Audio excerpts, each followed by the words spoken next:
കോൺഗ്രസ് സംസ്ഥാനത്ത് തന്നെ യുവമുഖമായി അവതരിപ്പിക്കുന്ന സ്ഥാനാർത്ഥിയാണ് വാമനപുരത്തെ UDF സ്ഥാനാർത്ഥി സുധീർ ഷാ പാലോട്. സുധീർ ഷാ ഞങ്ങൾക്കൊക്കെ അറിയുന്നത് യൂത്ത് കോൺഗ്രസിൻ്റെ നേതാവായ സമരമുഖത്തുണ്ടായിരുന്ന സുധീർ ഷയാണ്. വാമനപുരമാണ് നിങ്ങളുടെ പ്രവൃത്തി മണ്ഡലം എന്നറിയാം. എങ്ങനെയുണ്ട് ഇവിടുന്നത്തെ ജനങ്ങളുടെ സ്വീകരണം ഒക്കെ? വലിയ സ്വീകരണമാണ്, വലിയ ആവേശമാണ് ജനങ്ങളിൽ നിന്ന് ഓരോ ദിവസവും മുന്നോട്ട് പോകുമ്പോൾ ലഭ്യമാകുന്നത്. രാഷ്ട്രീയത്തിനതീതമായ വലിയ പിന്തുണയാണ് UDF സ്ഥാനാർത്ഥി എന്ന നിലയിൽ ഓരോ ദിവസവും മുന്നോട്ട് പോകുമ്പോൾ ലഭിക്കുന്നത്. കഴിഞ്ഞ തദ്ദേശ തെരഞ്ഞെടുപ്പിൽ വലിയൊരു വിജയം ജില്ലാ പഞ്ചായത്തിലേക്ക് ഉണ്ടാകുന്നു. അതിൻ്റെ ഒരു തുടർച്ച ഉണ്ടാക്കാൻ കഴിയുമെന്ന് തന്നെയാണോ പ്രതീക്ഷ? തീർച്ചയായും ജനം അത് തീരുമാനിച്ചു കഴിഞ്ഞു. കാരണം കഴിഞ്ഞ 50 വർഷക്കാലം ഈ നിയോജക മണ്ഡലത്തിലെ ജനങ്ങൾ മാറി മാറി പരീക്ഷിക്കുന്നത് ഇടതുപക്ഷത്തിൻ്റെ ജനപ്രതിനിധികളാണ്. ഇത്തരത്തോളം വികസന മുരടിപ്പ് ബാധിച്ച മറ്റൊരു നിയോജക മണ്ഡലം കേരളത്തിലില്ല എന്നുള്ള വസ്തുതയാണ്. അപ്പോൾ ജനങ്ങൾ ഇനി പരീക്ഷിക്കാൻ തയ്യാറല്ല. അനിവാര്യമായ മാറ്റത്തിന് ഐക്യ ജനാധിപത്യ മുന്നണിയാണ് ഈ നിയോജക മണ്ഡലത്തിലെ ഓപ്ഷൻ എന്ന് ജനം തീരുമാനിച്ചു കഴിഞ്ഞു. അതിൻ്റെ വിധിയെഴുത്തായിരിക്കും ഈ തെരഞ്ഞെടുപ്പിൽ ഉണ്ടാകാൻ പോകുന്നത്. 3ാം തവണയും DK മുരളിയാണ് ജനവിധി തേടുന്നത് LDF പാളയത്തിൽ. എങ്ങനെയാണ് നിങ്ങളുടെ പ്രചാരണ വിഷയങ്ങൾ ഈ മണ്ഡലത്തെ കേന്ദ്രീകരിച്ച്? അല്ല, അദ്ദേഹത്തെ കൂടി വിലയിരുത്തുന്ന തിരഞ്ഞെടുപ്പാണ് ഈ തിരഞ്ഞെടുപ്പ്. കാര്യം കഴിഞ്ഞ 10 വർഷക്കാലമായി ഈ നിയോജക മണ്ഡലത്തിൽ എന്തെങ്കിലും ഒരു വികസന പ്രവർത്തനം ഈ നാട്ടിൽ കാണിക്കാൻ പറ്റുന്ന ഒരു സിഗ്നേച്ചർ അദ്ദേഹത്തിൻ്റെ ഭാഗത്തുനിന്ന് ഉണ്ടായിട്ടില്ല എന്നുള്ളതാണ് യാഥാർത്ഥ്യം. അപ്പോൾ ഈ 50 വർഷക്കാലം നമുക്കറിയാം ഈ നിയോജക മണ്ഡലത്തിൽ ഒരു ഗവൺമെൻറ് കോളേജ് ഇല്ലാത്ത ഒരു നിയോജക മണ്ഡലമാണ്. 10 പേർക്ക് തൊഴിൽ കൊടുക്കാൻ കഴിയുന്ന ഒരു സംരംഭം ഈ 50 വർഷക്കാലം ഭരിച്ചിട്ട് ഈ ജനപ്രതിനിധികൾക്ക് മാറി മാറി വന്ന ജനപ്രതിനിധികൾക്ക് കഴിഞ്ഞിട്ടില്ല.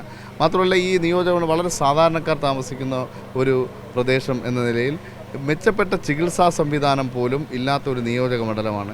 ഈ ഹോസ്പിറ്റലുകളുടെയൊക്കെ സ്ഥിതി എന്ന് പറയുന്നത് വളരെ ദയനീയമാണ്. 6 മണിക്ക് ശേഷം ഡോക്ടർമാരില്ലാത്ത ഈ നാട്ടിലെ ജനങ്ങൾക്ക് ചികിത്സ ലഭ്യമാകാത്ത സാഹചര്യമുണ്ട്. അപ്പോൾ ഒരു ഹോസ്പിറ്റൽ ഈ 50 വർഷക്കാലം നിയോജക മണ്ഡലത്തിൻ്റെ ജനപ്രതിനിധികളായി മാറി മാറി വന്നവർക്ക് ഈ നിയോജക മണ്ഡലത്തിലെ ഒരു ഹോസ്പിറ്റൽ താലൂക്ക് നിലവാരത്തിൽ പോലും ഉയർത്താൻ കഴിഞ്ഞിട്ട്. അപ്പോൾ വികസനമാണ് പ്രധാനപ്പെട്ട ചർച്ച.